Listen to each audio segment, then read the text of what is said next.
आज Doubtnut app download करें। Doubtnut पर अपने सभी गणित, रसायन विज्ञान, भौतिक विज्ञान और जीव विज्ञान के डाउट्स का करो सफाया।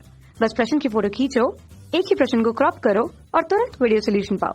अभी डाउनलोड करें। हेलो दोस्तों, आपका प्रश्न है आर्गन, CO2, HCHO तथा CH4 के लिए KH मान क्रमशः 40.39, 1.67, 1.83 गुणा 10⁻⁻6 तथा 0.413 हैं। इन गैसों की बढ़ती हुई विलेयता के क्रम में व्यवस्थित कीजिए। तो चलिए इस प्रश्न को हल करते हैं। तो दोस्तों यहाँ पे हमें भिन्न भिन्न गैसें दे रखी हैं, उन सभी के लिए KH का मान दे रखा है। KH क्या होता है? हेनरी स्थिरांक। KH को कहते हैं दोस्तों हेनरी स्थिरांक। हेनरी स्थिरांक। और हेनरी दोस्तों एक वैज्ञानिक थे जिन्होंने गैसों की द्रव में घुलनशीलता के लिए उन्होंने अपना नियम दिया था, और इस नियम के अनुसार किसी भी गैस की द्रव में घुलनशीलता जो होती है वो उस गैस के दाब के समानुपाती होती है। अर्थात जितना अधिक दोस्तों गैस का दाब होगा, गैस की जितनी जो मात्रा है जो कि द्रव में घुलेगी वह मात्रा उतनी ही अधिक होगी जितना अधिक गैस का दाब होगा। समझ में आया? तो ये हेनरी का नियम था। अब यहाँ पे KH के मान दे रखे हैं, तो इसको मैं लिख रहा हूँ सभी गैसों के लिए KH के मान। तो यहाँ पे दोस्तों ये सभी KH के लिए मान दे रखे हेनरी स्थिरांक के लिए। तो आपको यहाँ पे एक नियम याद रखना है कि हेनरी स्थिरांक KH का मान जितना अधिक होगा उस गैस की विलेयता उतनी ही कम होगी। तो यानी आप देखेंगे कि KH और विलेयता के बीच में क्या संबंध है? व्युत्क्रमानुपाती संबंध है। KH व्युत्क्रमानुपाती हो जाएगा विलेयता के। समझ में आया?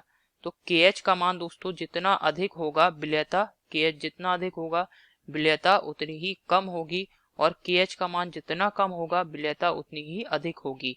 तो दोस्तों सबसे कम KH का मान कहाँ पर है? HCHO के लिए सबसे कम है KH का मान। तो HCHO की विलेयता दोस्तों सबसे अधिक होगी। तो HCHO इस गैस की विलेयता सबसे अधिक होगी। इसके बाद दोस्तों आप देख सकते हैं यहाँ पे इससे कम किसका है? CH4 का। तो इससे कम CH4 का है, तो यहाँ पे CH4 गैस आ जाएगी। ठीक है। अब यहाँ पे दोस्तों इसमें और इसमें देख लेते हैं आप किसके लिए KH का मान सबसे कम है। तो CO2 के लिए KH का मान सबसे आर्गन से कम है, तो यहाँ पे CO2 गैस आ जाएगा। और सबसे कम दोस्तों विलेयता किसकी हो जाएगी? आर्गन की, क्योंकि आर्गन के लिए KH का मान सबसे अधिक दे रखा है। ठीक है। तो विलेयता का क्रम क्या आ गया? यहाँ पर आप देख रहे हैं HCHO की विलेयता सबसे अधिक है, फिर CH4 सबसे कम आर्गन, और फिर CO2। तो इसको इस प्रकार से लिख देते हैं आर्गन। ठीक है। फिर आर्गन से अधिक किसकी विलेयता है दोस्तों? CO2 की है विलेयता। आर्गन से अधिक CO2 की विलेयता है, और फिर CO2 से अधिक किसकी विलेयता है? CH4 की विलेयता है। ठीक है। और सबसे अधिक विलेयता किसकी है दोस्तों? HCHO की विलेयता है।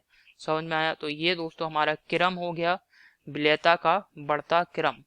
ठीक है ना? तो विलेयता कब अधिक होगी? जितना कम दोस्तों KH का मान होगा विलेयता उतनी ही अधिक होगी। ये दोस्तों हमारा क्रम है। दिए गए विकल्प देख लेते हैं कौन सा सही है। ठीक है। तो पहले विकल्प में हमें दे रखा है HCHO की विलेयता सबसे कम, फिर CH4, फिर CO2, फिर आर्गन। ये गलत विकल्प है। दूसरे विकल्प में दे रखा है HCHO, फिर CO2, फिर CH4 और सबसे अधिक आर्गन। ये भी गलत विकल्प है। तीसरे विकल्प में दे रखा है दोस्तों आर्गन, फिर CO2 और फिर CH4 और फिर HCHO। तो ये बिल्कुल सही विकल्प है। आप यहाँ पे एक बार मैच भी कर सकते हैं, आर्गन, CO2, फिर CH4 और फिर हमारा HCHO। फिर यहाँ पे दोस्तों चौथे विकल्प में दे रखा है आर्गन, CH4, CO2 और HCHO। तो ये भी गलत विकल्प है। आशा करता हूँ आपको ये समझ में आया होगा। धन्यवाद। कक्षा 6 से 12वीं से लेकर नीट, IIT, JEE वो एडवांस के लेवल तक 1 करोड़ से ज्यादा छात्रों का भरोसा। आज ही डाउनलोड करें डाउटनेट ऐप या व्हाट्सएप करें अपने सारे डाउट्स 8400 400 400 पर।